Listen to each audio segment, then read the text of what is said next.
Alors j'ai pris des documents à la Bibliothèque nationale à Paris, des témoignages des conquérants de l'époque, des conquérants français. D'abord, des extraits du bréviaire que l'on avait remis aux officiers et soldats qui s'en allaient en Afrique.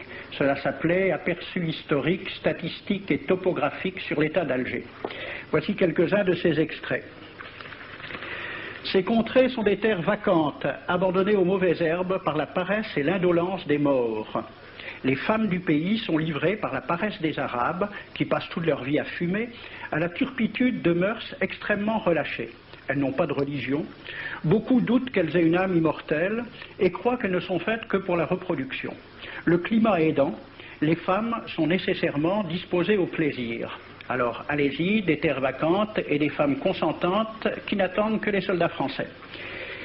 Et puis, à côté, j'ai vu d'autres documents qui marquent l'étonnement des officiers français qui débarquaient en Afrique. C'est Campagne d'Afrique en 1830 par un officier du corps expéditionnaire. Cette terre, qu'on avait présentée comme sauvage et inhabitée, est couverte de jolies maisons de campagne entourées de jardins. Toutes sont bâties sur des hauteurs dont les mouvements onduleux contrastent tout à fait avec l'aridité des côtes de Provence. La végétation y est superbe et partout des sources et des courants d'eau fécondent la terre. Les fruits y sont en abondance. Un grand nombre d'aqueducs amènent les eaux jusqu'à la capitale. Et le maréchal Bugeaud lui-même.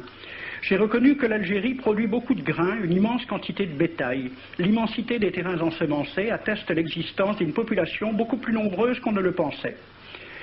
Le commandant Claude-Antoine Roset, dans Voyage dans la régence d'Alger en 1833. Presque tous les hommes savent lire et compter. En France, on compte à l'époque 40% d'analphabètes. Ainsi, les soldats qui débarquent sont en général moins instruits que les sauvages qu'ils viennent civiliser.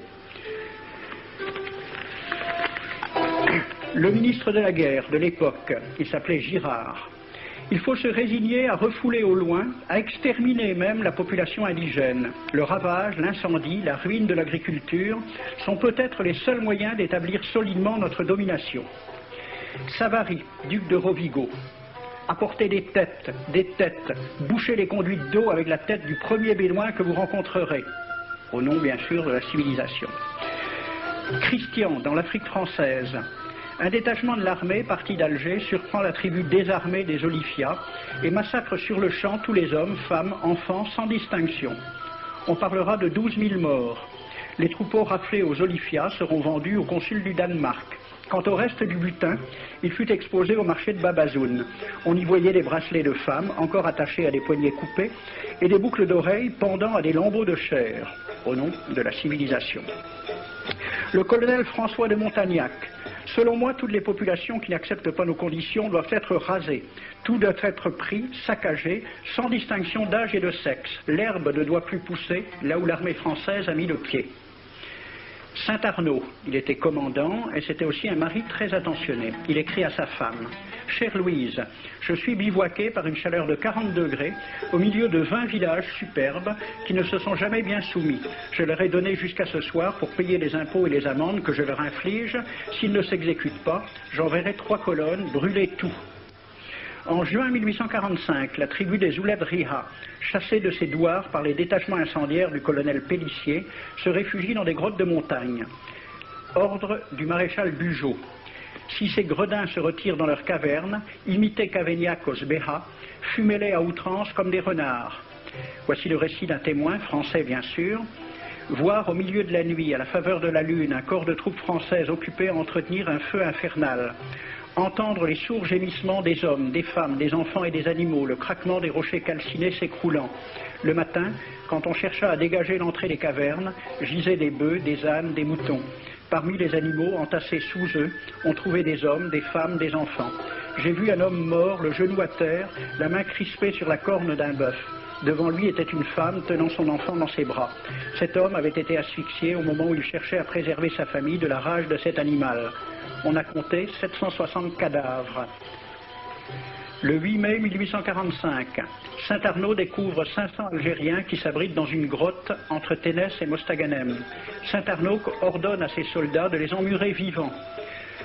Il écrit « Je fais boucher hermétiquement toutes les issues et je fais un vaste cimetière. La terre couvrira à jamais les cadavres de ces fanatiques. » C'est à peu près ce qu'ont dit les Allemands en massacrant le village d'Oradour-sur-Glane. Montagnac, toujours lui, le colonel. Voilà comment il faut faire la guerre aux Arabes. Tuer tous les hommes jusqu'à l'âge de 15 ans. Prendre toutes les femmes et les enfants. Vous me demandez ce que nous faisons des femmes que nous prenons? On en garde quelques-unes comme otages.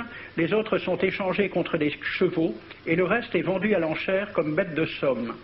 Toujours au nom de la civilisation. Nous rapportons un plein baril d'oreilles récolté pair à pair sur les prisonniers. Il contient même celle d'un de nos 58 gendarmes morts de maladie. 2 pièces de 100 sous ne sont pas à dédaigner. Le maréchal Soult, ministre de la guerre, répondant à des questions à la Chambre des députés. En Europe, un tel acte serait horrible et détestable. En Afrique, c'est la guerre même. C'est la guerre même, c'est du moins ce que dit le ministre français, mais en face, voici un décret pris par l'émir des Arabes, l'émir Abdelkader. Tout Arabe qui amènera vivant un soldat français recevra pour récompense la somme de 8 douros. Tout Arabe qui aura un Français en sa possession sera tenu de le bien traiter et de le conduire le plus promptement possible, soit devant le califat, soit devant l'émir lui-même. Dans le cas où le prisonnier aurait à se plaindre de mauvais traitements, l'Arabe n'aura droit à aucune récompense. À la lecture de ce décret, question d'un soldat algérien, quelle récompense pour un prisonnier vivant? L'émir répond 8 douros. Et pour une tête coupée, l'émir répond 25 coups de bâton sur la plante des pieds. De quel côté était la civilisation? J'ai donc fait ce film avec les citations et des dessins et gravures qui étaient à la Bibliothèque nationale à Paris, et j'ai proposé le film à la Ligue de l'enseignement pour qu'il soit projeté dans les lycées et collèges de France et de Navarre. La Ligue de l'enseignement l'a refusé avec cette appréciation. Quoique très correctement réalisé et basé sur des documents indiscutables, ce film va à l'encontre de toutes les idées qui servent de base à l'enseignement de la pénétration française en Afrique du Nord, ce qui rend sa diffusion impossible. C'était reconnaître que l'enseignement n'avait pas pour but l'éducation, c'est-à-dire l'ouverture vers la réalité, mais l'endoctrinement au service d'une idée politique.